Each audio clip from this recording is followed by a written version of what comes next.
Hello to all my sales professionals. This is your coach, Joe Pinero, your sales success coach, bringing you the tip of the day in the game of sales. Remember, every day we need to get better. We need to sharpen our skills. And most importantly, you need to understand this whole world of sales.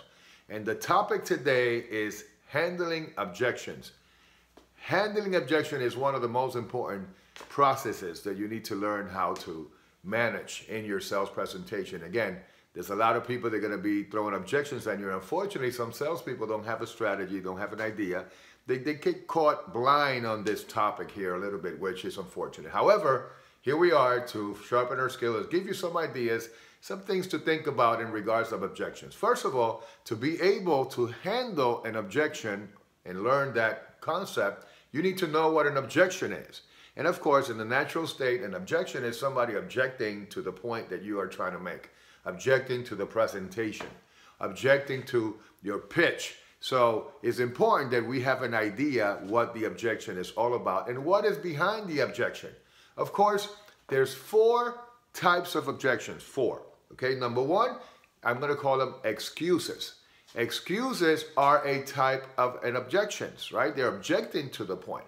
The thing is that you know when the objection is just an excuse. They're just trying to get away. They're just trying to not be engaged with you. So they throw an excuse out, which is not strong because it has no foundation. But unfortunately, sometimes the salesman buys that excuse and gives the attention to that excuse that it doesn't deserve. Okay? Sometimes excuses, all you got to do is ignore them depending where in the sequence of the presentation they come out. Which again, you know that I'm all about sequence. Don't forget that. So if you have a presentation well put together in the right sequence with the elements necessary, you might be able to eliminate that excuse. And a lot of times just by ignoring the excuse, they might go away because it has no strength. They'll have no strong foundation. So number 1, excuses. In most cases, they're just, little smoke screen. You heard all these terms. Number 2 is distractions. Distractions have nothing to do with the product, really. Sometimes it could be anything. It could be, I'll give you an example. I was doing a presentation and, they were trying to distract me in regards to how deep is the lake or, what type of piping are you using here? And of course, based on what they did for a living, those things, you can read a little bit what they could say to try to distract you. Or, just simply kind of pay attention to the kids, pay attention to the sun. A fly goes by, they get distracted, and they throw something at you from left field, which also, it doesn't have a lot of weight. However, you need to recognize that they're just trying to distract. They're just trying to detour a little bit in regards of your presentation and the topic in hand. Especially when you are selling, when you're moving forward and they feel it. They start feeling that pressure. They don't want to feel it because they're still a little bit committed to the fact of not buying anything in some cases. Okay, so make sure that you recognize that it's just a distraction. Number 3 are conditions. Now, conditions are a little bit more difficult. They're not impossible. A sickness can be a condition. A bankruptcy, it can be a condition that you cannot overcome in that moment. Those are a little stronger, okay? Those are a little bit more detailed. I mean, they mean it and they have it, and by the way, is getting their attention that, they might feel they cannot move forward with what you're trying to present.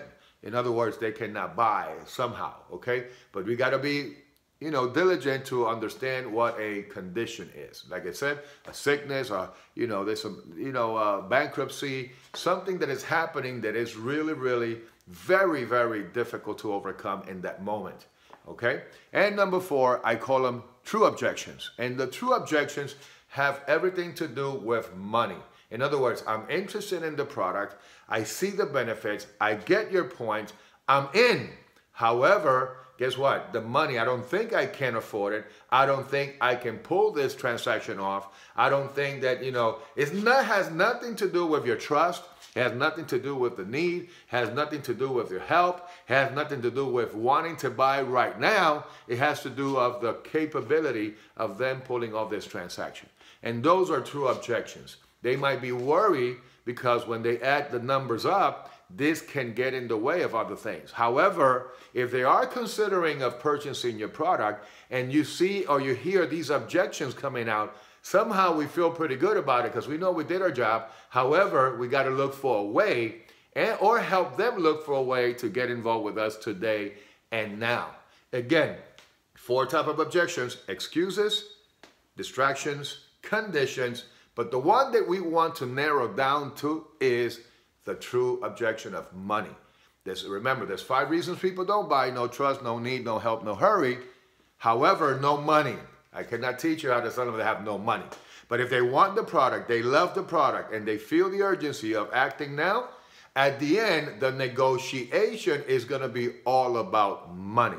If you follow that sequence that I just gave you in 30 seconds, guess what? You're going to be talking more about how to get involved. Help me, Mr. Salesman, to get involved. And guess what? You know that you will have some tools available to do that. However, if you miss your sequence, if you miss those points, you're going to start handling excuses and distractions and stuff that you know that if you would have done a better job, you would not get. And if they come with those, normally they come at the beginning of the presentation.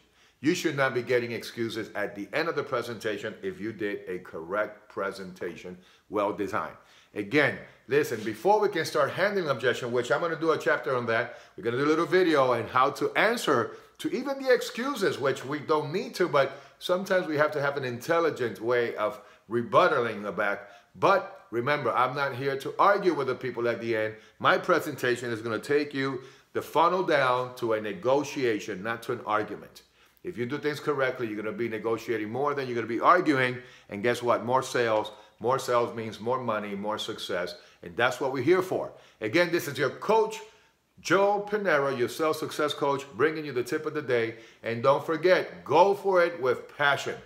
Everything you got. No regrets. God bless you. See you next time. Stay tuned. And if you like the video, pass it to a friend so that we all can get better in the sales environment that we are in.